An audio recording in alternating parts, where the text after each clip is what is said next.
Salut la gang! Cette semaine, on se retrouve pour le tout premier épisode du Jason Ambition podcast.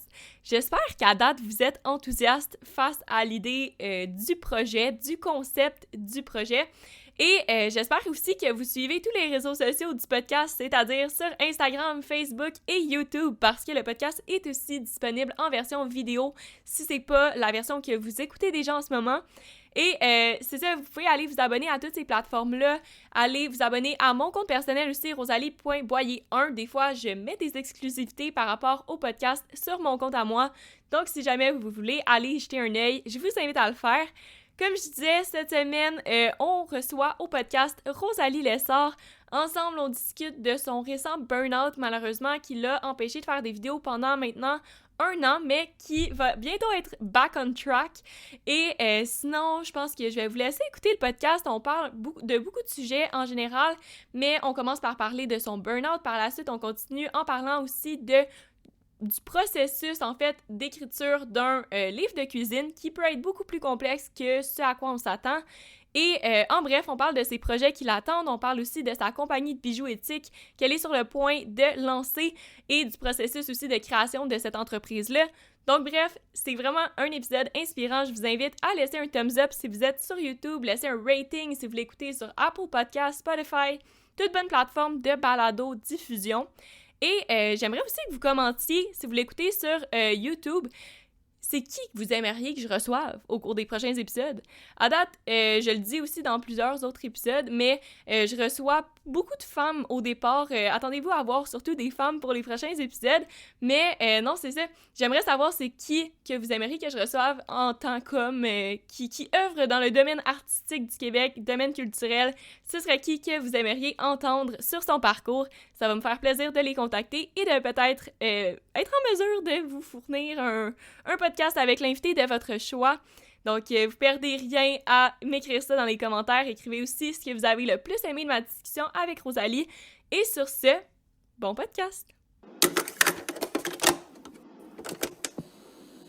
Le podcast de cette semaine est présenté par Mylène Raymond, graphiste. C'est avec elle que j'ai réussi à faire tous mes graphiques, tous mes visuels pour le projet du Jason Ambition podcast. Tout ce qui est dans mes cadres que vous voyez sur Instagram, tous les visuels en story, tout ça, c'est fait par elle. Donc, je veux lui dire un gros merci pour son beau travail à ce niveau-là. Merci beaucoup de m'avoir aidé par rapport à ça. Et si jamais vous avez des projets aussi à soumettre, que vous avez besoin d'une graphiste, que vous avez besoin d'une professionnelle vraiment engagée et qui se soucie vraiment du détail, je vous invite à la contacter via sa page Facebook Mylène Raymond Graphiste. Ça lui fera un plaisir de répondre à vos demandes et de travailler avec vous. Donc, sur ce, bonne écoute! Allô, Rosalie! Allô! Ça va? Ouais, pas pire, samedi soir, tranquille. Ouais, on prend ça mollo. Ouais, ben j'ai eu une semaine assez chargée, je te dirais, ça fait du bien de... Décompresser Comme là, un aujourd'hui, peu. j'ai juste une affaire de job à faire. Oh! Mais ça fait du bien de prendre du temps pour ça un peu, puis Oui, de jaser. Comment ça, ta semaine a été aussi chargée? j'ai pas mal de projets qui s'en viennent. En fait, je suis comme en tournage pour 3 web-séries de cuisine. Puis, ben c'est ça, c'est comme énormément de travail. Puis, tu sais, ça fait 1 an que j'ai pas posté de vidéos sur YouTube. Believe it or not, c'est fou quand même quand tu vois ça de même. Mais là, je suis comme en train de justement revenir sur le YouTube game. Fait que c'est aussi beaucoup de jobs. Sinon, il y a ma compagnie de bijoux qui genre, je travaille dessus depuis genre 3 ans. Puis là, c'est comme proche d'arriver à quelque chose. Puis instable. Puis it goes on and on and on. C'est plein de petits processus qui sont en développement au fur et à mesure partout. Ouais, Je vraiment. voulais commencer, en fait, pour que tu puisses te présenter aux gens qui te connaissent un peu moins, peut-être juste expliquer Yes. ce que tu fais dans la vie récemment, qu'est-ce qui s'est passé, etc. Ouais. Ben, je m'appelle Rosalie Lessard, vous avez dû le voir dans le titre. Puis, ben, je suis je me définis comme créatrice de contenu et créatrice de contenu culinaire. Donc, je fais des vidéos sur YouTube de divertissement culinaire, c'est-à-dire que j'apprends pas nécessairement aux gens à faire des trucs avec de la bouffe, mais je divertis avec comme élément principal de la bouffe la majorité du temps. Sinon, ben, je fais du contenu plus lifestyle sur Insta. Puis, comme j'ai dit tantôt, ben, c'est ça, je suis en développement de plusieurs projets dont ma compagnie Bijoux. Fait que ça englobe pas mal tout ça. Puis sinon, ben, comme formation, je suis diplômée de l'UTHQ en cuisine internationale et gastronomie. C'est le terme vraiment fancy pour dire chef. Puis ben, c'est pas mal ça qui résume ma personne de façon professionnelle. Parfait. Puis récemment, tu as mentionné que tu n'avais pas publié de vidéo depuis environ 1 an. Est-ce qu'il y a une raison à ça? Ouais, c'est fou! Ben, écoute, en fait, j'ai commencé YouTube il y a 5 ans déjà. Puis pendant 5 ans, j'ai posté à peu près une vidéo par semaine. Ma dernière année, peut-être une vidéo aux 2 semaines. Mais créer autant de contenu constamment, puis avoir un certain... je voulais tout le temps garder une certaine qualité. J'ai une qualité quand même assez élevée. C'est beaucoup de travail, c'est très, très demandant physiquement, mentalement. Il faut toujours se renouveler, il faut toujours être créatif, il faut toujours être au top. Il y a vraiment une grosse pression qui vient avec se fixer des objectifs élevés. Mais c'est pas tout négatif. Ça te permet d'arriver à des résultats que je trouve qui sont quand même intéressants à regarder et qui intéressent les gens. Donc, mais là, ça va faire 1 an en mars que j'ai pas posté de vidéo. Puis j'ai pris un break forcé de YouTube parce que j'étais en train de péter aux frettes.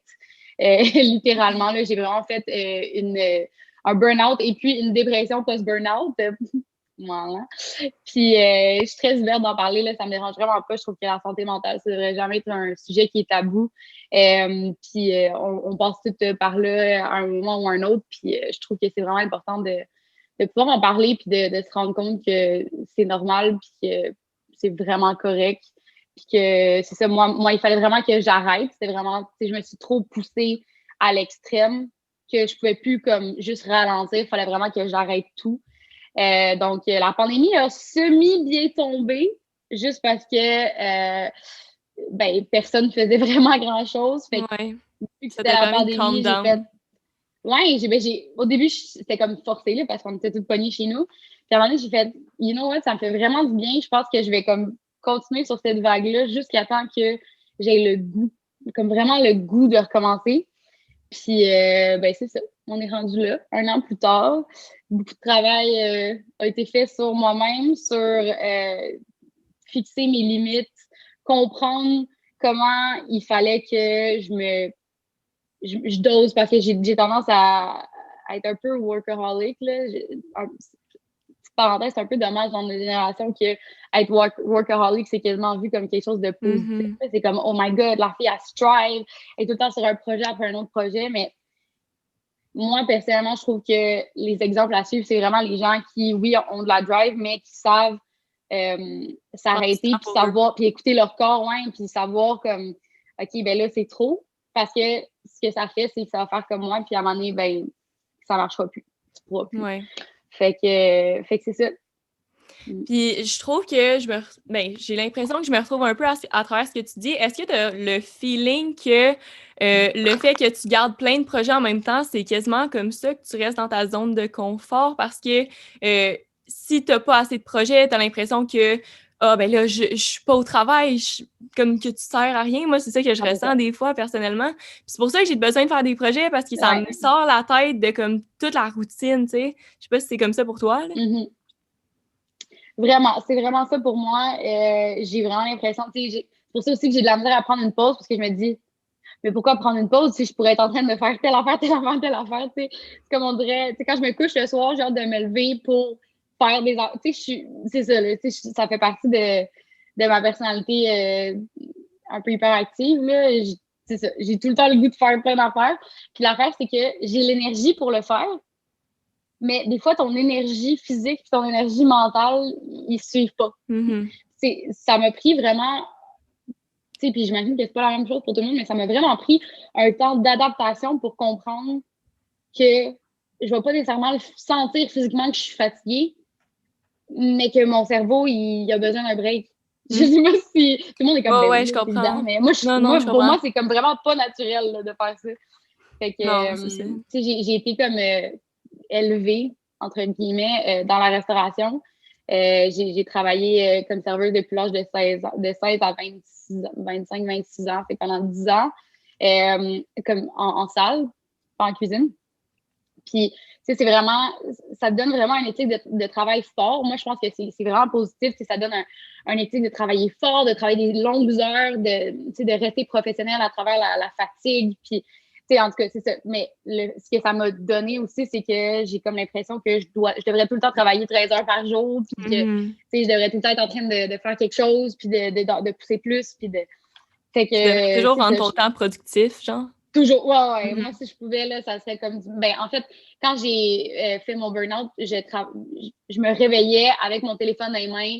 Je commençais à répondre à les courriels. Tu sais, je répondais à les clients. Je commençais tu sais, à organiser des vidéos, whatever, jusqu'au moment où je me couche. C'est Mhm. sûr que c'est pas sain, là. Tu sais, je sais pas à quoi je pensais. Non, Moi, c'est j'étais comme, sûr. I'm the king of the world. Je vais jamais me fatiguer. Bonne blague.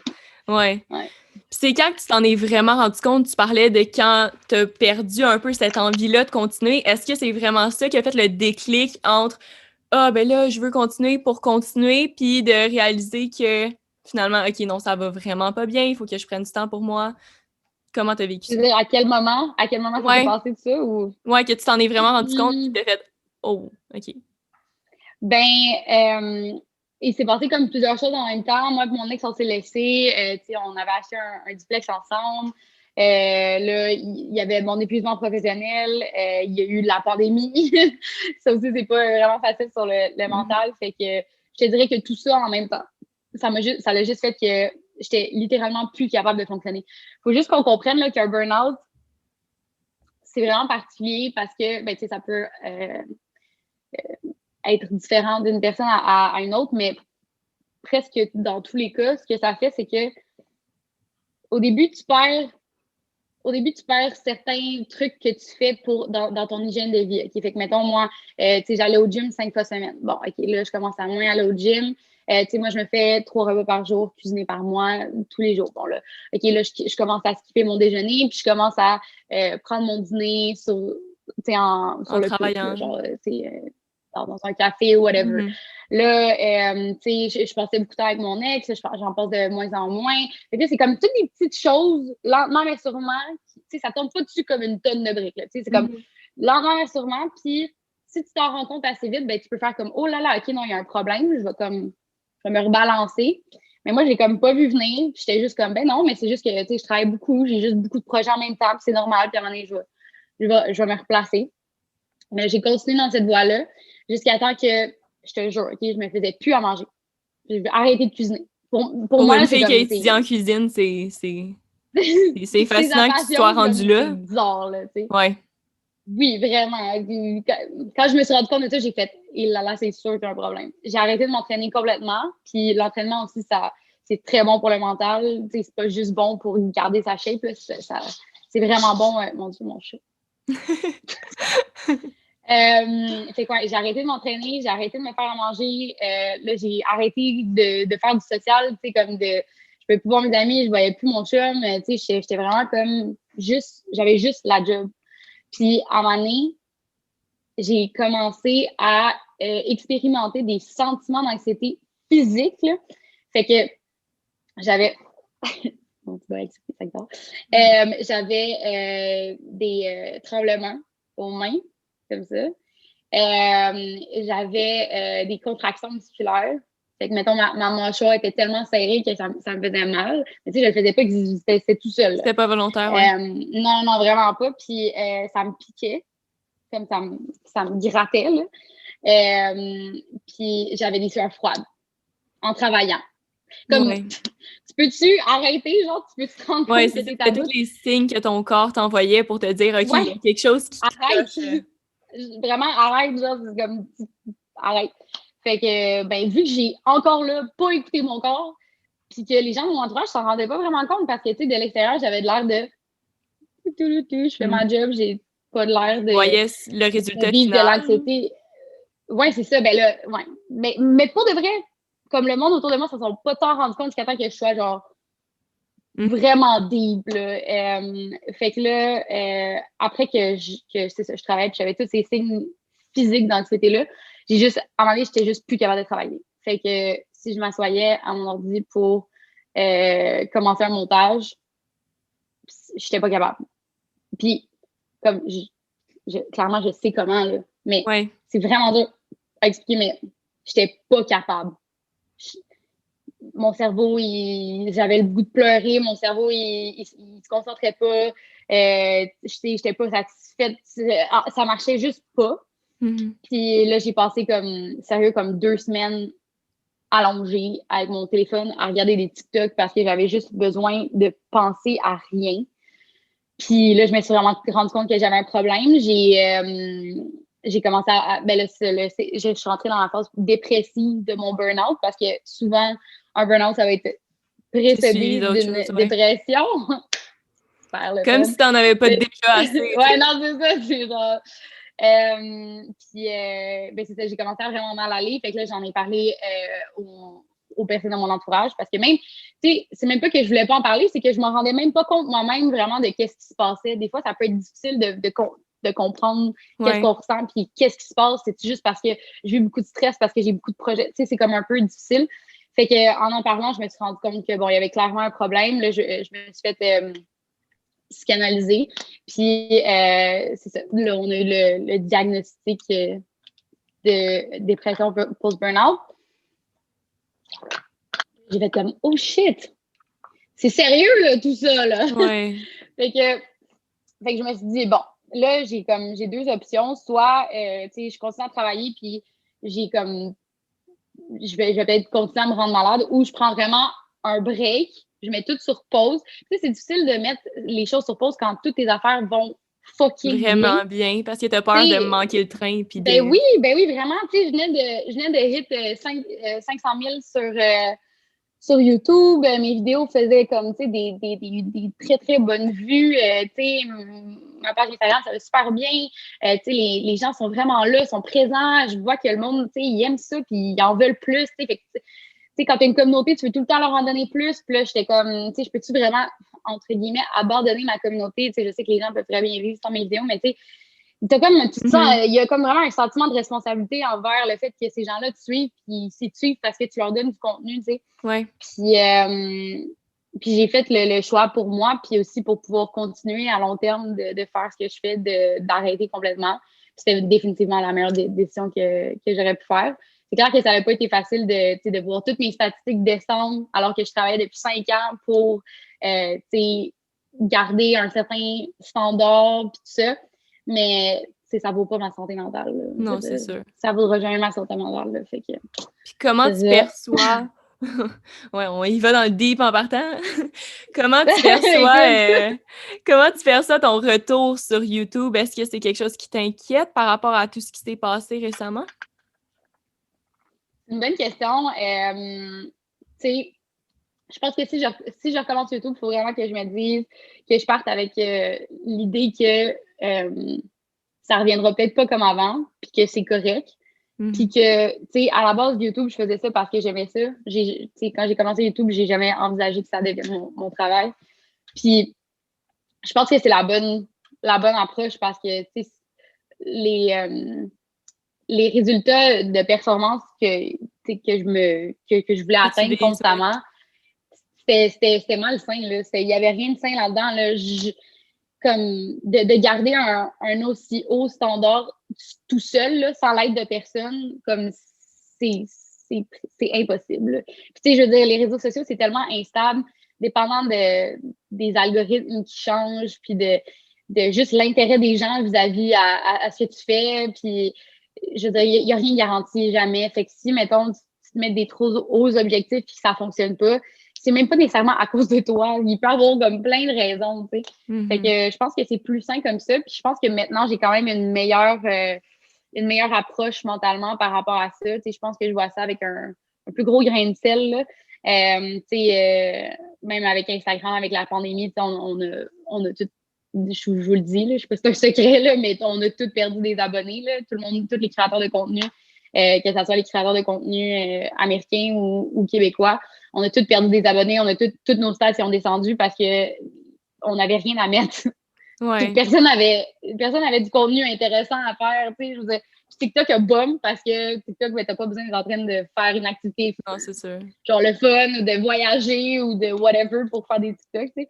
Mais ouais, c'est ça. Fait que je pense que maintenant, j'ai une approche un peu plus saine par rapport à ça. Fait que je pense que si je recommence YouTube, tu vas y aller plus graduellement. Ouais, mais je vais go with the flow. Je vais vraiment comme juste, OK, ben c'est ça les vues. Puis ben moi, je suis bien contente de ma vidéo. Puis c'est ça. Je pense que je vais vraiment y aller de même. Puis il n'y a comme pas d'autre bonne façon de le faire. Puis tu parlais que tu vises toujours vraiment la meilleure qualité, un peu la perfection à travers ton contenu. J'imagine que tu es une grande perfectionniste aussi. Est-ce que ça a toujours été comme ça ou c'est quelque chose que tu as développé en partant ta chaîne? J'ai toujours été comme ça, vraiment. Je suis incapable de faire les choses à moitié. C'est vraiment lourd. Je te dirais que c'est vraiment comme un curse and a blessing. C'est comme un peu positif et négatif. Ça me permet de faire des trucs que je trouve insane. Mais en même temps, vu que je veux tout le temps faire les choses comme il faut, ça me prend énormément de temps. Ça me laisse pas assez de temps pour les autres affaires que j'ai à faire dans une journée. Tu sais, mettons, je te donne un exemple qui n'a absolument pas rapport à ma job, là, mais tu sais, mettons, je fais à manger ou je fais le ménage. C'est des tâches du quotidien, là. Mais je suis pas capable de le faire à moitié. Fait qu'il faut tout le temps que mon plat soit parfait. Ben, pas parfait, mais tu sais, comme qu'il soit vraiment ça coche. Faut que mon ménage soit fait au complet parce que si j'ai pas lavé la table, ben, il manque quelque chose. Fait que ça fait que tout me prend vraiment beaucoup de temps, tout le temps. Fait que c'est ça. Mais je pense que ça se transpose aussi à travers ton contenu, là. On le voit dans tes vidéos à quel point tu t'appliques, puis je pense juste à celle où tu faisais tester de la nourriture pour des enfants. Je pense que c'est dans tes plus populaires aussi sur ta chaîne parce que tu apportes un vent de fraîcheur, j'ai l'impression, sur YouTube. Tu n'offres pas du contenu qui existe déjà. Est-ce que c'est une valeur de ta chaîne que tu as toujours voulu conserver? Ben, au début, quand j'ai commencé ma chaîne, tu sais, je faisais des trucs bien basiques, là. Je faisais juste faire des recettes parce que ça me tentait de faire des recettes sur Internet. Mais à un moment donné, j'ai comme compris c'était quoi mon identité sur YouTube, puis ce que je voulais vraiment faire. Puis ce que je voulais vraiment faire, c'est montrer au monde que la bouffe, ça peut être juste vraiment le fun, puis de l'amener à un autre niveau pour montrer que comme c'est fucking infini, puis qu'on peut faire des affaires complètement pétées. Puis je me suis égarée dans la question. C'est quoi la question? Je te demandais juste, est-ce que le perfectionnisme. la qualité de tes vidéos, c'est quelque chose que tu veux vraiment... Ben, c'est ça, mais en même temps, le fait que, mettons, mon cerveau, créativement, mes idées, c'est constant. Okay? J'ai vraiment un esprit créatif, là. C'est comme, j'ai des idées constamment, là. Ça devient rochant. Gérer toutes ces idées-là. Je te jure, c'est comme vraiment... Faut que tu te fasses une liste, là, puis... Ouais, si tu savais comment est longue ma liste de vidéos, là, j'en aurais pour 10 ans. C'est comme, mieux que le contraire. Ben, c'est mieux que le contraire, j'imagine, mais en même temps, c'est comme... C'est overwhelming. Je peux pas faire tout ça, là, tu sais, faut que... Ouais, puis comme... Tu sais, puis j'ai pas juste des idées de vidéos, là, j'ai des idées de plein d'affaires constamment, puis c'est comme... J'ai pas assez de temps pour tout faire, tu sais, je pourrais faire des affaires tellement insane, mais j'ai juste pas assez de temps. Puis, mais c'est vrai que les standards de mes vidéos, j'ai comme vraiment un standard que je serais pas capable de descendre. Tu sais, comme il y a du monde qui me disait, quand j'ai décidé de prendre un break, qui était comme, ah, mais tu sais, pourquoi tu fais pas des affaires juste un petit peu plus simples? Puis je suis comme, j'aurais pas de plaisir c'est pas ce que t'aimes faire. Des trucs plus basiques. Non, ça m'intéresse pas, tu sais. Je veux vraiment faire des trucs puis montrer des trucs que t'es comme, wow! Tu sais, que t'es comme, voir qu'elle a fait ça, tu sais, voir qu'elle a fait construire une mini-cuisine au complet pour faire un mini burger juste pour une vidéo. Ça, c'est le genre d'affaire que je suis comme, ça m'apporte de la satisfaction. Tu sais, ça, je trouve ça hot, là, tu sais. Fait que c'est sûr que ça me prend du temps, mais en même temps, c'est ça qui me satisfait. Fait que là, comme là, je vais recommencer YouTube, mais je me donne même pas d'objectif de numéro de vidéos par mois. Tu sais, je me dis pas, je vais poster 1, 2, 3, 8 vidéos. Non, c'est ça. Je suis juste comme, ben, quand j'ai le temps de faire une vidéo puis que toutes les astres sont alignés, ben, crée mon film. Puis quand elle est prête à poster, on poste. Comme là, j'en ai une que j'avais filmée cet été quand le confinement avait été vraiment slacké, qu'on pouvait être comme 10 dans une même maison puis tout. J'avais filmé une vidéo avec Gurky, qui est un autre gars québécois qui fait des vidéos contenu genre bouffe sur YouTube. Puis je l'ai juste jamais sorti. Fait que là, là, mettons, je serais prête là, à la sortir. Ouais. Mais tu sais, elle est filmée depuis comme genre juin. Là. Fait que ouais. Je voulais pas ramener ça après avoir repensé à ma question plus tôt. Je me suis dit, je suis peut-être mieux de pas ramener ça, OK? Parce que les gens vont aller voir la vidéo. Mais en 2018, j'ai fait un vlog au Juste pour ados, OK? OK. Déjà, ça part un peu mal. Mais bref, c'est ça. J'avais 14 ans. On est indulgent ici, OK? J'avais 14 ans. La vidéo, je pense, elle est même pas privée. Fait que... je m'assume, le ridicule ne tue pas, OK? On va se dire ça de même. Mais bref, puis là, j'avais posé certaines questions à des influenceurs, youtubeurs, créateurs de contenu, et tu faisais partie de ces personnes-là. Et je t'avais posé la question, qu'est-ce que tu dirais à la Rosalie de 14 ans? OK? Puis tu m'avais répondu, commence YouTube plus tôt parce que c'est vraiment le fun. Est-ce que, considérant les circonstances en ce moment, tu te dirais encore la même chose et c'est quoi que tu donnerais comme recommandation, mettons? Ouais, c'est hot, ça. Ben, clairement, j'aurais aimé ça commencer YouTube plus tôt parce que ça m'aurait juste permis de plus me développer là-dedans. Puis, j'aurais, à un plus jeune âge, pu commencer la job que je fais aujourd'hui. Fait clairement, je me dirais quand même de commencer plus tôt.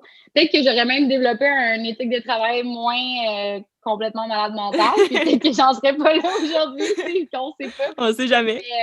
Mais, ouais, on sait jamais, mais je sais pas. Je sais pas qu'est-ce que je pense que je changerais pas ma réponse pour vrai. Je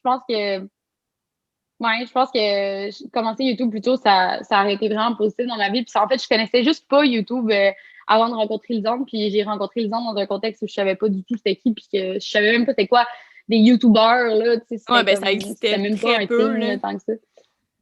Mais c'est ça, ben, tu sais, même Lisande, dans ce temps-là, elle avait genre 50 000 abonnés sur YouTube, là. Tu sais, c'était pas... ben, je veux dire, c'était quand même sa job, mais tu sais, c'était pas... c'était quand même beaucoup, là, mais c'était comme... C'est difficile d'imaginer que ça peut être la job de quelqu'un. Mais ouais, non, je pense que je me dirais la même affaire. Ah, ben c'est sage, c'est sage. Parlant de Lisande, en ce moment, je pense que c'est à Big Brother. Comment tu vis ça? Ouais, ta Big Brother. D'être loin d'elle? Ben, pour de vrai, je l'ai pas regardé tant que ça parce que j'ai pas la télé. Je sais que c'est sur le web, mais comme sérieusement, j'essaie de finir une série depuis genre à peu près 2 ans, puis je suis pas capable parce que j'ai pas le temps de regarder la télé dans la vie. Mais j'ai regardé quand même les petits bouts, puis ben, elle va bien. Hein? La vie de romance life. Puis, mais c'est sûr qu'elle est loin, mais tu sais, c'est en temps de pandémie, on voit personne, là, fait que... Ben, je pense qu'au début de la pandémie, vous aviez aménagé ensemble, si je me trompe pas. Oui, ouais, on était ensemble au début de la pandémie. De vivre à deux meilleurs amis ensemble. Pour le reste, c'était vraiment le fun. On était à une période de nos vies où ça allait vraiment, vraiment pas dans ce temps-là.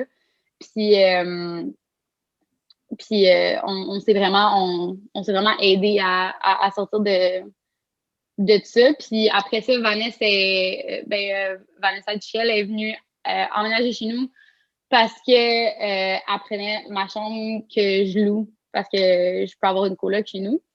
Puis après ça, Lisande est partie. Puis après ça, ben c'est ça. Ça a été mieux, chacune de votre bord aussi, j'imagine. Ben, à 3, c'est un peu intense, là, je ouais, c'est ça. Mais, ouais. Après ça, c'est ça. Elle est retournée avec Patate dans son appart, puis là, elle est à Big Brother, fait que je suis sûre qu'elle a bien du fun. Puis pour revenir sur, tantôt, on parlait de quand tu étais plus jeune, qu'est-ce que tu te dirais? Je serais curieuse de savoir, t'étais quel genre d'ado, mettons?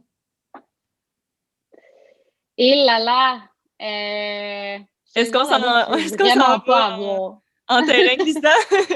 Hey, pour de vrai, j'étais la pire ado. Là. Vraiment décollissant. Excuse, je sais pas si j'ai le droit de sacrer. Mais ouais, non, c'était comme... je sais pas pourquoi, je sais pas qu'est-ce qui a fait dans mon upbringing que j'ai développé cette tendance-là, mais j'avais vraiment une tendance pour l'autodestruction.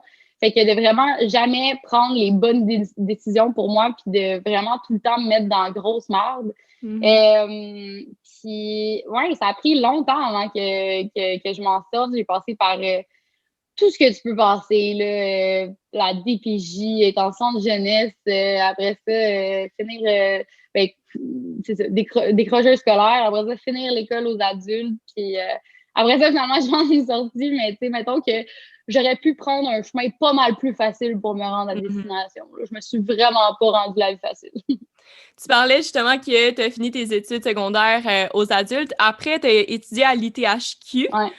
Tu l'as mentionné un peu plus tôt aussi. Ton programme, juste me rappeler le nom, là, c'était un peu compliqué. C'est Formation internationale en cuisine et gastronomie. À chaque fois que je le dis, je suis comme... Yes! En quoi ça consistait, ce programme-là? Comment tu as su que tu voulais aller en cuisine? Ben ça, c'est... OK. Mettons, si je commence par comment j'ai su que je voulais aller en cuisine. À un moment donné, j'ai vu une vidéo vraiment BS sur Facebook dans le temps que je checkais Facebook puis c'était un thing. Puis la vidéo, c'était un dude, c'était un orientateur scolaire. Oui, orienteur, je puis, pense. ouais, en tout cas, il expliquait comment il trouvait des métiers que les gens allaient pouvoir faire pendant très longtemps si c'était pas toute leur vie, en leur posant une question vraiment simple. Puis la question, c'était, si, mettons, l'argent n'existait pas, fait que l'argent n'était pas un concept, pas que tu étais millionnaire, juste que tu n'as pas besoin d'argent pour vivre, qu'est-ce que tu ferais de tes journées? Ça serait quoi la première chose que tu ferais comme, je veux faire ça constamment? Puis ça peut être des réponses aussi niaiseuses que, ben moi, je surferais ou je ferais du skate toute la journée, tu sais. C'était comme, OK, tu ferais du skate toute la journée, ben, est-ce que tu aimerais ça avoir un skate shop? Est-ce que tu aimerais ça devenir skateur professionnel? Est-ce que tu aimerais ça avoir une brand de linge de skate? Est-ce que tu voudrais, tu sais, comme devenir prof de skate? Est-ce que, tu sais, comme il réussissait à trouver des métiers qui sont pas nécessairement des métiers conventionnels à partir de ce que les gens aimaient vraiment faire. Fait que ça m'a amené à me poser la question et à me dire, si c'était moi, qu'est-ce que je ferais? Puis la réponse était définitivement, je cuisinerais, je ferais pousser mes légumes, puis j'irais chasser les cailles, puis je ferais de la bouffe gastronomique chez nous, puis je ferais à souper à du monde. Ça serait vraiment ça que je ferais. Fait que je me suis dit, bon, ceci étant dit, qu'est-ce que je peux faire avec ça? Fait que j'avais un plan back then qui a été changé au fur et à mesure, mais mon plan à la base, c'était d'aller à l'ITHQ, de faire mon cours de 3 ans, qui était en fait un cours pour devenir chef propriétaire de restaurant. Fait que tu avais une certaine portion du cours qui était comment faire un budget, comment gérer une équipe, puis des cours de cuisine très, très poussés en cuisine gastronomique et une base en pâtisserie. Puis ce que je voulais faire, en fait, c'est que j'ai jamais voulu travailler en cuisine de restaurant ni avoir un restaurant. Rien de ça. Ça n'a jamais été ton rêve? Ce que je voulais... Non, jamais. J'ai vraiment jamais voulu faire ça. J'ai travaillé 10 ans en restauration, comme j'ai dit tantôt, puis moi, je sais c'est quoi la vie de cuisine. Puis c'est de l'esti de merde. Mais moi, j'ai déjà été serveuse. Dans un resto de déjeuner. Fait que c'était un peu moins wild. Ouais, c'est sûr, mais tu sais, mettons, tu regardes le monde en cuisine pendant un rush du déjeuner, là, ils se font affreux, chier, OK? Eux, ils en font pas de type. Ils font des heures de malade mentale. Ils se font gueuler après. Genre, tu sais, c'est vraiment une job passion, là, que j'appelle. C'est comme une job que, il faut que ça soit ta passion, sinon tu vas jamais faire ça. Non, c'est sûr. Puis c'est pour ça qu'ils réussissent à exploiter le monde, parce que c'est leur passion. Puis le monde sont comme, mais j'aime tellement ça que ça me dérange pas, genre. Moi, le monde qui travaille en cuisine, c'est mes héros, là. Je comprends pas comment tu peux... Comment c'est humain. Tellement rough. Oh, c'est tellement rough, là, c'est incroyable. Fait que mon plan, c'était de me partir un service traiteur en fait, un service traiteur commercial qui allait parce que j'ai toujours été entrepreneur, là, j'ai jamais voulu travailler pour quelqu'un. Puis je me disais, OK, c'est quoi qui me manque dans la vie comme service traiteur? Puis moi, j'avais un copain qui habitait sur la Rive-Sud. Puis je Ok. savais que mettons, sur le bord d'un des autoroutes, il y a plein, plein, plein de bureaux, puis d'usines, puis de trucs comme ça. Puis autour, pour manger, tout ce que tu as, c'est un Tim Hortons puis un vieux McDo, genre. C'est tout ce qu'il y a. Fait que je me disais, tu sais, c'est pas parce que ce monde-là, ils habitent pas en ville qu'ils ont le goût de se faire des lunchs, mais tu sais, en ville, mettons, tu travailles dans le centre-ville, ben, tu n'as pas besoin de te faire des lunchs, tu sais, tu sors puis tu en as plein des options pour manger, tu sais. Fait que je me suis dit, à quel point, tu sais, je pourrais offrir un service que les entreprises payent pour avoir ce service-là pour leurs Ouais. employés. Puis les employés payent après ça, Leur nourriture. leur repas. Puis que c'est un service de livraison au travail. Fait que la personne, mettons, au début de la semaine, elle recevait un horaire avec tous les plats de la semaine, puis elle pouvait décider, OK, ben, je vais prendre le lundi, mercredi, vendredi. Puis comme ça, les plats étaient livrés directement à l'entreprise si l'entreprise décidait d'avoir le service. Puis les plats étaient tous réutilisables, comme ça, ils mettaient t'avais une bin, genre, dans la cafétéria où ils pouvaient laisser le truc. Comme j'avais vraiment, T'avais c'était tout vraiment une pensé idée à ton affaire, concrète, là. là. Ouais, c'était pas une idée que j'avais juste comme, je pourrais. Non, non, c'était comme vraiment développé. Puis après ça, quand j'étais, parce que je me suis fait accepter pour le THQ, ils te le disent un an en avance que tu es accepté parce que c'est super contingenté là, comme programme. Ouais. C'est vraiment dur de C'est quoi rentrer que dans ça ce prend pour programme-là. rentrer? C'est quoi que ça prend, tu dis? Ouais, pour rentrer dans le programme. C'est parce que, ouais, c'est ça. C'est pas nécessairement comme ça te prend ton secondaire 4, je pense. C'est pas vraiment une affaire de notes, mais c'est une affaire d'expérience. Ils veulent que tu aies déjà travaillé dans la restauration, que tu aies des bases, que tu connaisses la cuisine. Ils veulent pas des gens qui se disent je sais pas trop quoi faire, je vais aller en Non, cuisine. c'est T'sais. sûr, Fait ouais. que ils regardent vraiment ton Des gens sérieux, background. là. Mais c'est pour ça. Ouais, ils veulent vraiment du monde qui savent dans quoi ils s'embarquent, surtout parce qu'ils veulent pas justement avoir des décrocheurs parce qu'ils sont comme, mais mon Dieu, j'avais jamais pensé que ça allait être aussi difficile, je comprends qu'est-ce que je fais ici. Puis, ouais, fait que c'est ça. Pour en revenir à ce que tu disais tantôt, ton idée concrète et par rapport à ça, justement, c'est quoi que t'allais continuer à dire? J'ai comme coupé là, par rapport au programme et tout ça, mais. Ah oui, c'est ça. Par rapport au programme, euh, c'est ça, c'est que là, je m'en allais faire ça. Puis là, ils m'ont accepté un an avant. Fait que pendant un an, ben, j'étais déjà freelance artiste maquilleur. Fait que j'ai continué à faire ça. Puis pendant ce temps-là, j'ai rencontré Lisanne sur un tournage pour un vidéoclip. Puis on est juste fall in love là. Mais moi, je savais pas du tout c'était qui, ni rien. Puis elle, ben, je suis une maquilleuse. Fait que, c'était juste comme, on a Vous avez tombé en juste amour cliqué, amicalement. c'était comme, ouais. Ouais, fait que finalement, on a passé genre 3 mois ensemble, tous les jours, à juste comme puis être capable de se lâcher. Puis à un moment donné, dans ce temps-là, elle habitait avec Thierry Doucet, Simon Leclerc, puis Miro Belleville, qui sont tous des créateurs de contenu. Puis Thierry m'a regardé et était comme, mais pourquoi tu fais pas une chaîne de YouTube de bouffe? Tu sais, ça serait tellement hot que tu fasses de la bouffe sur YouTube. C'est tellement sous-exploité au Québec. Puis j'étais comme, non, je connais rien de YouTube, je connais pas ça, je regarde même pas ça, YouTube. Tu sais, moi, je suis la genre de consommatrice de YouTube que j'ai regardé des vidéoclips, là. C'est tout. Ouais. C'est comme, j'avais aucune idée c'était quoi des YouTubers, puis tout ça. Puis quand il m'a dit ça, j'étais comme, tu sais, j'ai aucune base je sais pas comment faire du montage, je sais pas comment tenir une Tu caméra, partais tu de sais, comment loin, je vais là. faire des vidéos. Ouais, ouais, non, j'étais comme impossible. Puis finalement, j'ai commencé le THQ un an après, ben, peut-être pas un an, mais tu sais, mettons, genre 8 mois après. Puis quand j'ai commencé, puis j'apprenais toutes ces nouvelles affaires-là, j'étais comme, oh my God, j'ai tellement le goût de share mon knowledge, j'ai tellement le goût de partager ce que j'apprends, puis de montrer aux gens à faire des trucs, puis que j'étais tellement comme en amour avec la cuisine. Puis Ouais. je me suis dit, OK, c'est pourquoi pas, là, je vais essayer. Puis mon cousin sortait avec une fille qui étudiait en cinéma. Puis je me suis dit, ben, peut-être qu'elle, ça l'intéresserait d'embarquer dans mon projet. Fait que j'y ai proposé, puis elle était comme, ah, nice, une journée par semaine, parce que je m'en vais faire à manger, genre, je suis down. Pourquoi pas? Fait que, elle a embarqué avec moi, puis elle avait pas vraiment de projet fixe dans ce temps-là. Puis ben, cette fille-là, c'est Rebecca Tremblay, puis on travaille encore ensemble à ce jour. Fait que de notre première à notre dernière vidéo, c'est elle qui les a filmées. Puis c'est ça. Fait que là, ben mon plan de, de traiteur a finalement pris le bord, puis ben, j'ai fait des vidéos sur YouTube. Est-ce que c'est quand même une idée que tu te gardes en alternative si jamais Ah non, vraiment pas. Non? Non, vraiment pas. Vraiment pas. J'ai vraiment plein d'autres projets avant ça. Je te dirais, j'ai comme 20 idées de compagnie plus intéressantes que ça en ce moment que je pourrais développer. Ouais, fait que...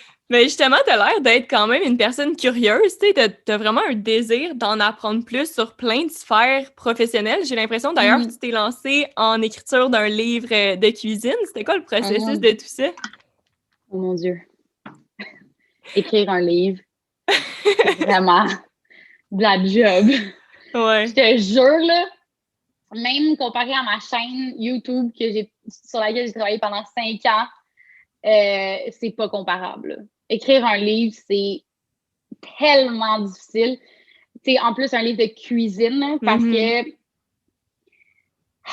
première étape, il faut avoir une idée. Hein? Ça commence par ça. Ouais, ça commence bien. C'est comme un bon début. Puis après ça, il faut que tu te dises, OK, quel besoin je peux combler avec mon livre? Qu'est-ce que je peux amener qui n'est pas déjà fait? Parce que ça ne sert à rien de faire quelque chose qui existe déjà, tu sais, tant qu'à moi. Puis crée-moi, personne ne fait un livre pour se faire du cash, OK? Fait que c'est vraiment... C'est souvent la passion. Parce que c'est vraiment pas payant, OK? Je m'en fous de le dire, c'est vraiment pas payant. Tu le fais parce que tu as vraiment le goût de partager quelque chose avec du monde. Fait que j'étais comme, qu'est-ce que je pourrais partager qui n'existe pas déjà, tu sais? Puis, j'étais comme, pour vrai, moi, j'ai jamais vu de livre où, oui, OK, c'est les bases, mais comme, c'est les bases des bases des bases, là, tu sais, c'est comme quelqu'un qui part en appart, puis qui connaît pas tout ça, qui a pas de parents qui cuisinent, tu sais, puis qui peut pas poser de questions à la personne ou whatever, tu sais, comment qui commence? Fait que la première partie de mon livre, c'est vraiment comment faire ta première épicerie, c'est comment acheter toutes les bases de cuisine que tu as besoin, qui sont pas des aliments frais, mais c'est comme la farine, la poudre à pâte, le sel, les épices de base qui vont pas te servir. Oui, exactement. Aussi des condiments. Fait que des condiments que tu gardes soit à ton frigo ou dans ton garde-manger, mais qui t'aident à cuisiner. Donc, qui t'aident à prendre un céleri puis l'amener à quelque chose, tu sais. Fait que tout ça, qu'est-ce que tu as besoin pour cuisiner? Fait que là, j'ai fait ça. J'ai fait l'autre section, c'est tous les ustensiles de cuisine que tu as besoin. Fait que vraiment la base, encore une fois, mais tu as besoin, tant qu'à moi, d'une spatule. Tu as besoin d'un bon couteau. Tu as besoin d'une bonne poêle en fonte ou quelque chose qui colle pas, une poêle anti-adhésive. C'est toutes ces affaires-là. Puis ça peut avoir l'air simple quand tu le dis de même, mais comme pas tant, genre, puis tu sais, mettons, tu pars en appart pour la première fois, puis tu te dis, OK, ben, je vais acheter comme ci, ça, puis là, t'es comme, mon Dieu, pourquoi c'est pas difficile de cuisiner, là? Mais ça, il n'y a rien qui marche, mais c'est parce que t'as pas les bons outils. Cuisiner sans les bons outils, là, même moi, là, je suis pas down. Genre, mettons que je loue un Airbnb, là, puis je m'en vais, j'amène mes couteaux, puis mon épluche, puis ma maryse, puis parce que cuisiner sans ces affaires-là, c'est vraiment fucking pénible. Comme c'est pas le fun. Fait que j'ai vraiment mis les trucs essentiels pour que ça soit le fun, t'asseoir puis cuisiner. Ouais. Ben, t'asseoir. Tu commences à cuisiner. Ouais, j'ai compris. Cuisine assis, personne. Mais, fait que c'est ça. Puis après ça, toutes les recettes qu'il y a dans mon livre, j'ai fait en sorte que toutes les recettes au complet, tu puisses les faire avec tous les ustensiles que j'avais mis dans la première partie et toutes les affaires secs que tu as besoin, toutes les affaires de garde-manger dans la première partie. Fait que si tu regardes les 2 premières parties du livre, tu peux tout faire le livre au complet en achetant les ingrédients frais. Fait qu'en achetant juste comme la poitrine de poulet, la tomate puis le fromage, ben tu peux faire ton chili ou whatever. Fait que c'était, tu sais, là, je te dis ça, c'est comme, ah, ben oui, c'est une bonne idée, mais à faire, fais-le, hein, laisse-le. C'est là que ça devient plus complexe. Ouais, fait que là, tu sais, j'ai fait beaucoup de développement d'idées. J'ai travaillé avec un de mes amis, là, on a, travaillé pour développer les plats parce que, tu sais, on voulait vraiment garder ça simple, mais des fois, pour moi, simple, c'est vraiment pas simple pour quelqu'un qui cuisine pas. Des fois, je m'en rendais pas compte. Fait que j'ai vraiment gardé ça facile, accessible, rapide, puis aussi pas cher. Il fallait que je prenne des ingrédients qui sont souvent en rabais ou parce que clairement, ben ouais, quand tu pars en appart, t'es pas millionnaire, clairement. Fait que c'était un esti challenge. Puis ben maintenant, on a un résultat avec lequel moi je suis vraiment, vraiment fière. Je trouve que le livre est vraiment beau aussi, la job de graphisme qu'on a faite, puis aussi les photos, ça, c'est une autre grosse partie de mon livre. Ouais. Encore là, j'avais des idées de grandeur, je voulais faire les choses à ma sauce. Fait que là, on a loué un studio de photographe où tu peux monter des décors, puis j'allais chercher des néons, Ouais. plein de patentes, genre des décorations un peu loufoques, recréer une table de diner, recréer comme un set d'escalier. On a vraiment comme... Les photos ils ont l'air d'être prises chez du monde, mais c'est Mais pas dans le chez fond, du monde. c'était un C'est studio un vide. set au complet. Ouais, ben on est allé shooter dans un appart. Certaines photos, mais le reste, c'est vraiment comme il y a un set d'escalier, c'est pas des vrais escaliers, là. C'est juste un set d'escalier que tu peux bouger. Fait que, ouais, c'est ça. Genre, je vous le dis, là, faire un livre, c'est vraiment pas pour faire du cash. C'est vraiment pour le love. Puis, t'es mieux d'aimer ton sujet en esti parce que tu vas te tanner avant de l'avoir fini, ça, c'est clair. Ouais, ben je pense que c'est vraiment quelque chose que tu peux cocher sur ta bucket list à un moment donné dans ta vie, là. C'est surtout ça, c'est un accomplissement. Puis est-ce que, étant donné que tu étais particulièrement intéressée envers la gastronomie, est-ce que ça a été un défi pour toi d'y aller vraiment, de retourner aux bases et de pas y aller dans le trop complexe? Pour de vrai, non, parce que, tu sais, je pense que tout le monde qui aime la cuisine aime les bases. Parce que sans les bases, il n'y a rien. C'est tout Ouais. le temps une base que tu ajoutes des affaires autour. Fait que tu aimes tes bases. Puis moi, j'aime ça les montrer. Puis je trouve que ça peut être, tu sais, comme mettons là, tu me le demandes, puis oui, ok, là maintenant, je suis un peu tannée de faire les bases parce que, tu sais, je les ai montrées beaucoup Ouais. de fois. Tu sais, je les ai montrées dans mon livre, je les ai montrées au début de ma chaîne YouTube, je les ai montrées dans les capsules que j'ai faites, tu sais, pour différentes émissions, puis là, pour mes propres émissions. Fait que là, tu sais, j'ai des projets pour la cuisine un petit peu plus, tu sais, pas nécessairement comme gastronomique, là. J'apprends pas à Mhm. utiliser un cuiseur sous vide, mais tu sais, mettons, je vais apprendre à faire du fromage à la crème maison. Tu sais, de partir Ouais. d'un produit laitier puis de faire quelque chose tu sais, avec un produit de base puis l'amener plus loin. Ça, c'est un peu comme qu'est-ce que j'ai le goût de montrer en ce moment. Fait que je suis un peu plus excitée en ce moment d'aller vers une cuisine un petit peu plus complexe. Mais tu vois, encore là, tant qu'à moi, je reste encore dans les bases. Fait que j'aime bien les bases. Est-ce que c'est un projet que tu oserais refaire, mettons, un autre livre de cuisine, ou là, maintenant que c'est fait, puis tu te rembarques pas Oh là-dedans? là là. Ah là là. Pour de vrai, le pire, c'est que j'ai une idée pour un livre, mais Un petit comme scoop? pour de vrai, là. Ah là là. Mais c'est vraiment embryonnaire, là, c'est vraiment juste une idée. Mais tu sais, il faudrait vraiment que je sois tellement motivée. Il faudrait vraiment que je sois dans un état d'esprit où j'ai le goût de m'embarquer dans un énorme projet, puis que tous mes autres projets roulent déjà quasi tout Bien. seul pour décider de me rembarquer dans un aussi gros projet comme ça. Je te jure, j'ai jamais fait quelque chose d'aussi difficile de ma vie que de faire Mhm. un livre. Là. C'est vraiment, vraiment difficile. Ce serait à propos de quoi? Mettons, on parle pour jaser, là. On dit pas que... j'ai dit Ah, on parle pour jaser. L'expression, c'est tellement pas ça. C'est on parle pour c'est pas parler. grave. J'ai compris. Ouais. Mais ça serait en gros de reprendre des recettes qui existent déjà, fait que des trucs qu'on mange, mais qu'on mange tout le temps achetés. Puis un livre sur comment les faire maison. Fait comment faire tes propres Doritos avec de la poudre de fromage, comment faire genre ton propre Big Mac, comment faire tes propres frites McCain ou tes propres frites de McDo qui goûtent vraiment comme tu sais, des Ouais. trucs de même. Ça serait comme comment faire les trucs que tu achètes d'habitude, comment faire des Oreos, tu sais. Mhm. Fait que Pour c'est recréer ça ce que mon tu idée. trouves en restaurant, vraiment, là. Au lieu de commander du take-out. Ben, tu sais, mais même pas, tu sais, là, mettons, j'ai dit des affaires T4, mais tu sais, des affaires vraiment emblématiques que tu achètes, tu sais, comment faire des whippets, genre, tu sais, comment faire c'est ça, tu sais, des trucs que tu achètes tout le temps, tu fais jamais ça, tu sais, mais ça peut être intéressant de savoir comment les faire, tu sais, c'est Ouais, c'est cool vrai. d'avoir le skills de, yo, moi, je sais faire des whippets, man. Genre, toi, tu sais faire quoi? Tu Ouais. peux te vanter à tous tes amis, tu sais, des whippets au Clairement, dessert. ouais. Genre, fais des whippets maison, bro. Genre, what you got? Tu peux rien amener contre moi, là, voyons donc. Un peu, là. Mais c'est ça, tu parles de ce projet-là. Sinon, sur ta bucket list de vie, mettons, ce serait quoi tes projets auxquels tu veux t'attaquer absolument avant de mourir? Mettons, y en a-tu que t'es Là, sûr là. que tu vas faire? un jour?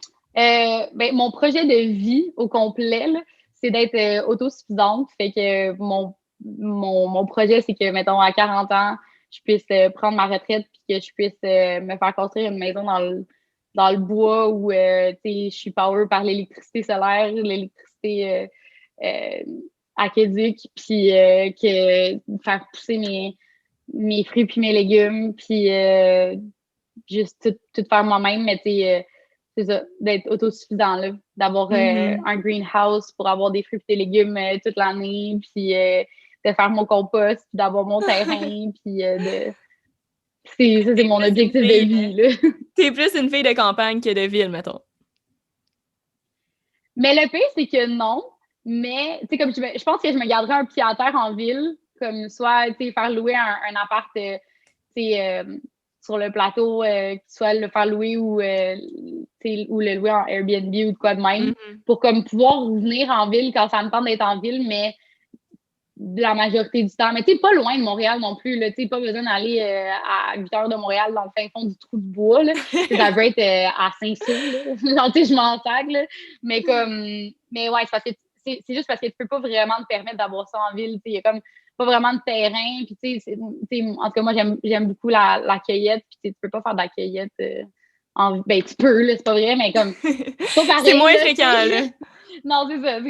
Le pire, c'est que tu peux, là. J'ai lu des livres là-dessus, genre, mais tu sais, comme, faut vraiment bien que tu laves tes affaires parce qu'il y a comme une chance sur trois qu'il y ait un chien qui ait pissé dessus, là, 2 jours, là. Fait que, Ah, c'est tellement ouais. le fun, ça. Ouais. Puis, dans le fond, tu penses-tu que ce mode de vie-là t'amènerait une meilleure santé mentale? Je pense que oui. Je peux pas savoir for sure, mais tu sais, je pense que je vois pas comment tu peux, comme, tu sais, vivre avec une dose de stress intense quand, je veux dire, il y a personne qui dépend de toi, il y a personne, tu sais, c'est juste, tu dépends de la nature, tu dépends de toi-même, puis tu vis ta vie, t'as tes amis, ta famille, tu fais pousser tes radis, tu sais, je veux dire, je vois pas comment, mais tu sais, je suis quand même une personne qui a des tendances anxieuses, qui a des tendances dépressives, fait que je peux pas te dire hors de tout doute que je serais rendue Bouddha, là. mais je pense que je serais quand même, je pense que, tu sais, je veux dire, ça m'en a quand même pris beaucoup, là, pour me rendre où je me suis rendue, fait que je me dis, je pense pas que c'est m'occuper de ma terre qui va m'amener au bord du précipice, là. D'après moi, non, ça va plus te ramener au mode de vie comme simple. Grounded. Ouais, c'est ça. Faire Sinon, du c'est yoga quoi? le matin. Oui. Tu fais du yoga? Ah, ben en fait, j'ai commencé à faire de la méditation, mais je fais pas du yoga. OK. Ouais. Fait Ma qu'il mère, faudrait que tu t'attaques à ça. ma mère, c'est une yogi. Pour Ouais. vrai? Ouais. Ben, ma mère pourrait venir habiter sur mon terrain puis me donner des cours de yoga le matin. Ben oui, pourquoi pas? Pourquoi pas? Living Pourquoi your pas? best life. Yes. Puis sinon, c'est ça, c'est quoi les moyens qui t'ont aidé à te sortir de ça? C'est sûr qu'on a été beaucoup dans le négatif tantôt par rapport à ton burn-out, mais c'est quoi qui t'a aidé à te sortir Ouais. la tête de ça, mettons? Ça faisait vraiment longtemps que je parlais avec mes proches que je voulais vraiment retrouver une routine. Je disais tout le temps, je veux juste une routine, je veux juste, tu sais, puis ils étaient comme, mais fais-toi-en une, mais j'étais tellement à un endroit dans ma tête où j'étais capable de rien que j'étais pas capable de me faire une routine, là. J'étais comme pas encore là. Fait qu'au début, j'ai juste commencé par des trucs simples comme, tu sais, c'est vraiment niaiseux, là, mais de mettre un pyjama. OK? C'est cave de même, OK? Mais, tu sais, j'étais rendue que j'arrivais pour me coucher, puis je faisais juste enlever mon linge, garder mon chandail, puis me coucher, tu comprends? Je me, tu sais, T'étais comme un robot, là. Ouais, tu sais, j'étais vraiment comme minimum, là, tu sais, je brossais mes dents, puis de même. Fait que là, tu sais, là, maintenant, comme j'ai poussé ma routine encore plus loin, mais tu sais, maintenant, c'est vraiment comme, OK, j'ai une heure où je me laisse pas dépasser parce que j'ai tendance à me coucher vraiment tard aussi. Fait que là, en ce moment, mettons, au moment où on se parle, parce qu'évidemment, c'est tout le temps évolutif, là, ces affaires-là. C'est sûr. Ça y va avec comment tu feels, puis tu sais, il faut être vraiment attentif justement à comment tu te sens par rapport à la routine. Tu t'en es-tu trop mis? Parce que tu peux avoir une routine trop chargée aussi. Ouais. Fait que là, en ce moment, ma routine, c'est, par exemple, le soir, à minuit, là, je me dis, OK, peu importe ce que je suis en train de faire, je lâche ce que je fais, puis je m'en vais faire ma routine du soir. Fait que ma routine du soir, c'est vraiment prendre soin de ma peau. T'sais, à la fin, je me lavais même plus la face. Je prenais ma douche, mais je me lavais même pas la face, je m'hydratais. Ouais. Non, c'est ça, je prenais plus soin de moi. J'étais vraiment rendue au strict minimum parce que j'avais plus d'énergie pour pas encore la part de travailler. Fait que, là, c'est vraiment, je fais tout mon traitement de visage, je crème mon corps au complet. C'est comme des affaires. Pour d'autres mondes, c'est pas important, mais pour moi, mettons, ça me fait vraiment du bien. Là, je prends mon temps pour méditer, puis je lâche mon sel, puis je lis avant de me coucher. Fait que, c'est juste ça, mais c'est comme des habitudes de vie saine qui font que à tous les jours, ben, tu sais que tu as cette routine-là réconfortante parce que tout le reste de ma journée, je peux jamais avoir une routine. Parce que ma vie est tellement différente que c'est pas comme le monde qui ont un 9 à 5, ils ont quand même une routine établie, puis ça peut être vraiment rassurant parce que tu n'as pas vraiment besoin de penser constamment toute ta journée. Ouais. OK, ben c'est quoi que je fais? Tu le sais. Quand t'es là, puis après, tu te sors de ta journée, ben c'est terminé. Là. C'est ça, puis tu peux lâcher ta job, puis après ça, ben, tu retournes le lendemain, puis tu sais que la fin de semaine, ben, t'as ta fin de semaine, puis c'est comme c'est structuré. Ouais. Mais moi, vu que j'avais aucune structure, ben j'allais vraiment pas bien. Fait que là, je me suis rendu compte que je pouvais pas avoir une structure dans le milieu de ma journée, mais je pouvais avoir une structure pour mon matin, puis pour mon soir. Fait que là, c'est ça que j'ai fait. Ça, c'est un outil pour vrai, pour un travail autonome que je trouve vraiment important. Vu qu'on peut pas avoir de routine, c'est vraiment une routine soir et matin.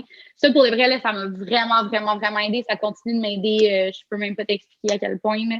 Puis sinon, ben, parler aux gens de mon entourage, là, moi, je me trouve vraiment, vraiment, vraiment, vraiment, vraiment chanceuse d'avoir beaucoup de gens autour de moi, puis des gens vraiment qui t'écoutent, là, du monde qui sont vraiment prêts à t'écouter et t'aider. Puis je pense que rester seul là-dedans, c'est vraiment, vraiment pas une bonne idée. Non. Fait que si jamais le monde a la chance d'avoir du monde autour d'eux, là, même que ce soit une personne, là, ton meilleur ami, ta meilleure amie, ta mère, ton cousin, ta tante, n'importe qui, mais quelqu'un que quand tu y parles, ils t'écoutent, ils sont vraiment là, puis ils t'encouragent, ils te donnent des outils, ils t'aident. Que tu sens vraiment qu'ils care pour toi. Là.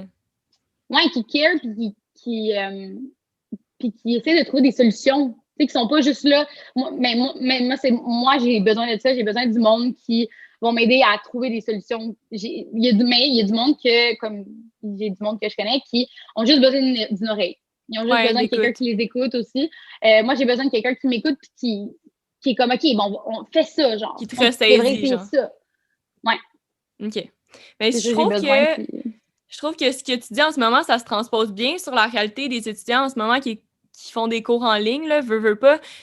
Personnellement, j'en fais aussi une journée sur 2, puis j'ai l'impression que, OK, là, normalement, je me lève à l'école à telle heure, puis je prends l'autobus après. Fait que là, est-ce que je continue de me lever à cette heure-là ou pour continuer à être productive le matin? Est-ce que ce temps-là, je le prends pour du me-time ou j'essaie d'être productive? Puis là, à chaque pause, t'es comme, ben là, j'ai du temps libre pour faire quelque chose, je suis chez moi, je pourrais avancer des projets.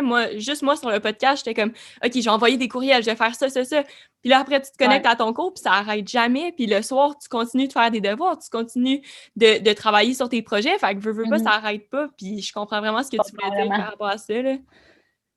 On relate en esti. Ouais.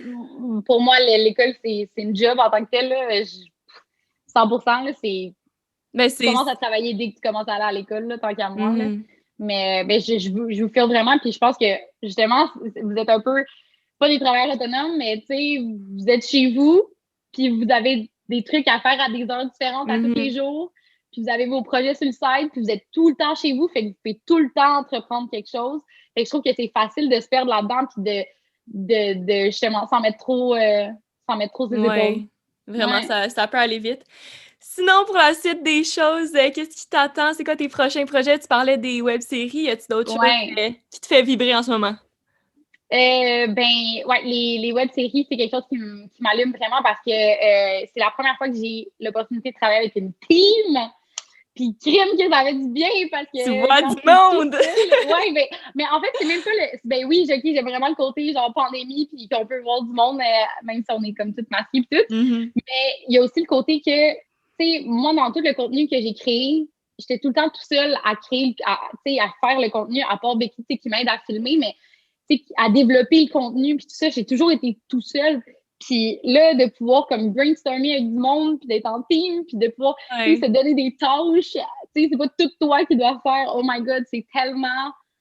Ça fait tellement du bien, là, je peux même pas te dire comment de pouvoir comme, relay sur du monde pour comme des trucs. Oh mon Dieu, ça fait tellement du bien. Fait que ça, c'est vraiment un projet qui vient vraiment me chercher. Puis aussi ma compagnie bijoux parce que ça fait tellement longtemps que je travaille là-dessus.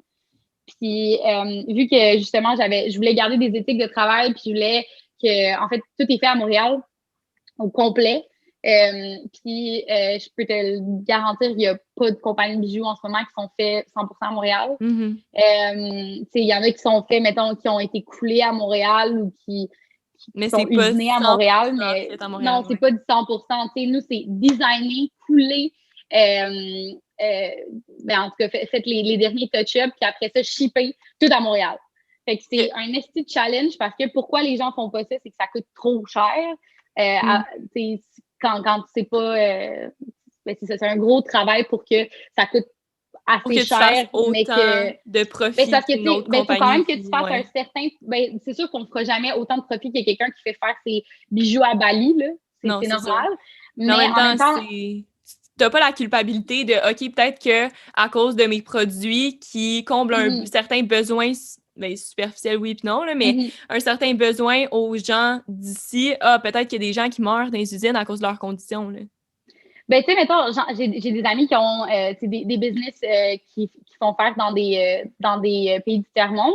Sauf que, en tout cas, tous ceux qui sont mes amis, là, je sais qu'ils s'assurent que les usines avec lesquelles ils font affaire, c'est des usines éthiques. Là. Ouais. Fait que, tu sais, au moins, ils savent que les gens sont bien traités, mais c'est sûr que ce ne sera jamais des conditions. Ils n'ont pas de retraite, ils n'ont pas de. Ce ne sera jamais des conditions aussi bonnes que tu peux offrir à des gens qui sont ici, mais c'est quand même des usines éthiques. Mais nous, ce qu'on voulait, c'est, oui, le côté éthique, le côté qu'on veut que les gens travaillent selon les standards canadiens, mais aussi, on voulait générer de l'emploi ici, générer de l'emploi au Québec. Puis aussi, c'est ça, pour faire rouler l'économie d'ici, le best, c'est d'encourager les compagnies québécoises qui font faire les trucs ici. Puis aussi, on voulait être capable de gérer la qualité à un niveau supérieur parce que quand tu fais faire les trucs ici, t'es là, t'es dans l'usine, t'es à la fonderie, t'es présent, tu sais. Puis tous les gens qui travaillent pour moi, c'est tous les gens que j'ai engagés personnellement, fait que, tu sais, j'y connais toutes personnellement. Puis aussi la qualité des métaux, c'est des métaux, tous les bijoux sont faits en argent sterling ou en plaqué or 14, en fait 18 carats. Puis, tu sais, veux pas quand tu fais plaquer dans un autre pays où tu fais, ça se peut là, qu'ils te rajoutent comme, tu sais, une proportion de métaux. Ouais, c'est ça. Fait que là, on s'assure vraiment d'une qualité optimale, mais là, ça a l'air bien beau, encore une fois, tout ce que je dis, mais Chris, que tout faire ça, c'est de la job monumentale. Là. Ça n'a pas de bon sens. Mais là, j'ai jamais été aussi près de pouvoir lancer ma ligne. Fait que je suis bien excitée. Puis, tu sais, pour de vrai, ce projet-là, c'est un projet aussi avec lequel je ne me mets pas une pression, autant grande, mettons, que pour YouTube parce que, c'est un learning experience. Fait que je me dis, même si je lunch, puis il y a beaucoup de mes amis qui, quand ils ont lunch leur compagnie, leur objectif, c'était de sold out. Ils voulaient vraiment faire un boom quand ils lançaient leur compagnie. Mais mettons, moi, mon objectif, c'est vraiment de faire quand même une certaine publicité pour que les gens qui s'intéressent aux produits peuvent s'en procurer. Mais ce que je veux, c'est commencer slowly puis build. Fait que parvenir à tous les petits problèmes que tu peux rencontrer parce que t'as beau avoir essayé que tout soit parfait, que toute ta ligne de production, qu'il n'y avait pas de problème dans le shipping, dans le packaging, mais ça se peut que tu en aies. Fait que si, mettons, tu vends tout ton stock first time, puis que là, tu as des problèmes avec chaque commande, c'est l'enfer, tu sais. Fait que j'ai décidé d'y aller plus progressivement, puis aussi d'apprendre, tu sais, avec ce que les gens commandent, qu'est-ce que les gens aiment, c'est quoi que les gens recherchent. Qu'est-ce qui fonctionne le mieux? Est-ce que les gens préfèrent silver, or? Ça va être toutes des questions qui vont être répondues au fur et à mesure. Fait que je me mets pas trop de pression sur le launching. C'est vraiment un projet, comme je T'as pas trop disais, d'attente, là. non, c'est ça. Puis en fait, je me dis que j'ai pas d'attente pour le début. Puis mes attentes vont monter au fur et à mesure que je vais comme comprendre qu'est-ce qui fonctionne puis qu'est-ce qui fonctionne pas. Puis que ça va évoluer comme ça, tu sais. Fait que ça aussi, c'est vraiment comme mon petit bébé. Puis là, c'est évidemment, tu sais, je recommence YouTube bientôt. Sauf que là, ce que j'ai fait, c'est que je me suis associée avec des gens pour justement pouvoir déléguer une certaine partie de la job que j'ai à faire parce que je suis juste plus capable de faire toute la job au complet. Non, c'est Fait ça. que je déléguais une certaine partie de mon montage que je faisais au complet depuis toujours. Là. Tu sais, je veux dire, Becky, elle faisait mon pré-montage. Puis moi, je faisais tout mon montage au complet. Puis à la fin, on mettait les animations puis toutes ces affaires-là ensemble. Mais ça, là, c'est des jobs de comme 20 quelques heures pour chaque vidéo. Là. C'est complètement mongol. Fait que moi, je préfère vraiment déléguer, engager du monde, pouvoir faire fructifier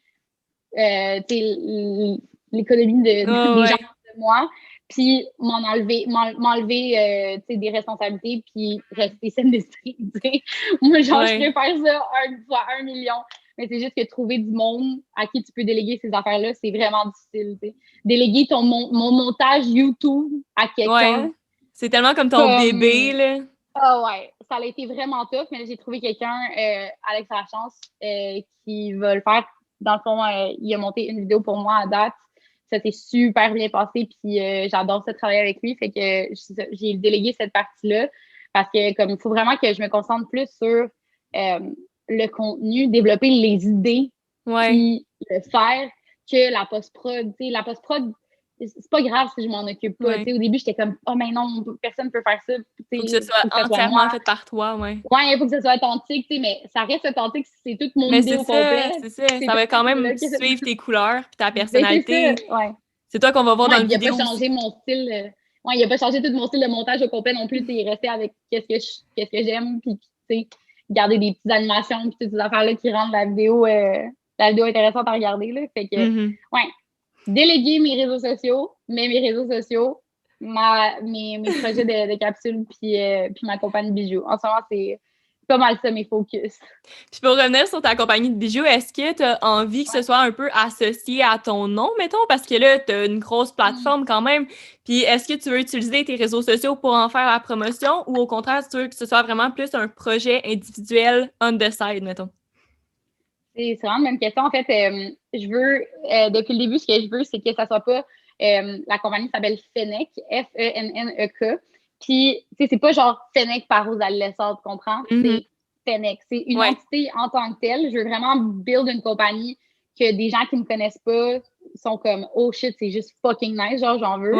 Mais c'est sûr que je vais aussi faire la promotion sur mes réseaux sociaux parce que, tu sais, je vais lancer l'appel à tous pour dire écoutez, check, je fais des bijoux. Si jamais ça les intéresse. Ouais. Ben oui, si jamais tu veux en acheter, va checker ça.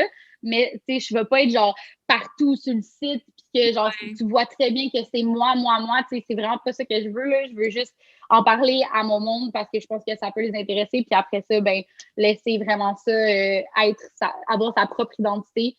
Puis c'est ça. Puis que ça devienne vraiment Fennec, l'entité Fennec, avec sa propre page Instagram, son propre TikTok, son propre site. C'est vraiment comme. Ouais. C'est sûr que je vais faire des TikTok. Mais là, en plus, ben là, moi, je veux en faire pour moi aussi des TikTok. Est-ce que j'aime ça? TikTok, c'est genre ma vie au complet. Là. C'est ta nouvelle passion. Un autre projet. J'adore TikTok. Pour vrai, c'est comme. J'adore. C'est ton amour de vie. Oui, vraiment. Ma plateforme préférée. Sinon, justement, parlant de tes plateformes, est-ce que tu veux plugger partout où on peut te retrouver? Ben, mon Dieu. Rosalie Lessard. partout. Sur YouTube, sur Instagram, sur TikTok. Puis, ben, c'est ça pour ma compagnie de bijoux. Ben, ça va sortir bientôt. Sauf que, tu sais, encore là, je veux pas donner de date parce que je veux pas mettre une pression qui n'est pas nécessaire. Fait que, ben, c'est sûr que je vais en parler sur Instagram quand ça va sortir. Puis, ben, mon livre, Survivre en appart, si jamais ça tente. C'est moi qui me donne corps et âme pour vous apprendre la cuisine. Parfait. Ben, merci d'être venu au podcast. C'est sûr qu'on invite les gens à aller suivre toutes les plateformes, tous tes projets. Pour vrai, c'est fou à quel point, malgré le fait que tu es passé par une passe aussi difficile, j'ai l'impression que tu es en train de refleurir. Oui, tout à fait. C'est tellement quétaine, mais c'est poétique, yes. Fait que là, pour les gens qui écoutent en ce moment, je vous invite à vous abonner au compte du podcast sur Instagram, qui est Jason Ambition Podcast, sur le compte YouTube aussi, qui est Jason Ambition Podcast. Comme d'habitude, c'est un peu ça partout. Comme Rosalie disait, c'est Rosalie Lessard partout. Nous, c'est Jason Ambition Podcast partout. Sur Facebook, sur YouTube. Si vous voulez l'écouter aussi en version seulement audio, là, je sais pas si vous l'écoutez justement juste en version audio ou en version vidéo, mais il est disponible sur Spotify et Apple Podcasts et toutes les autres bonnes plateformes de balado-diffusion. Sur ce, merci Rosalie d'être passée. C'était vraiment une belle discussion. Et c'est sûr qu'on va te suivre dans tes projets futurs, là. Merci, Full. J'espère que c'était pas trop lourd et que c'était le fun pour tous. Puis pas trop déprimant. D'ailleurs, les gens qui écoutent ça en ce moment, commentez ce que vous avez le plus aimé de notre discussion. Le projet de Rosalie qui vous fait le plus vibrer en ce moment, qu'est-ce que vous avez le plus hâte de voir dans son contenu? Et sur ce, je vous dis à la semaine prochaine pour un nouvel épisode du Jason Ambition Podcast. Ciao! Bye!